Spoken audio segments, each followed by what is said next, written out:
ឲ្យអស់កម្លាំងមិនថាអ្នកណាក៏ចូលរួមបានឆ្នាំថ្មីនេះយើងសប្បាយទាំងអស់គ្នាឆ្នាំថ្មីអើយ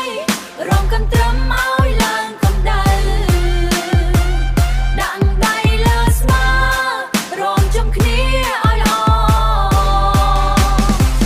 ទឹកបាញ់លេងសើចសប្បាយក្រុមទាំងចូលឆ្នាំនេះមិនឲ្យស្ងាត់ទេអើយលេងចោលឈូងសើចច្រើនជាងម្សិលមិញលេងចោលឈូងសើចច្រើនជាងម្សិលមិញលាក់កន្សែងក៏មានមិត្តភក្តិដែលរត់ជុំគ្នាលាក់កន្សែងក៏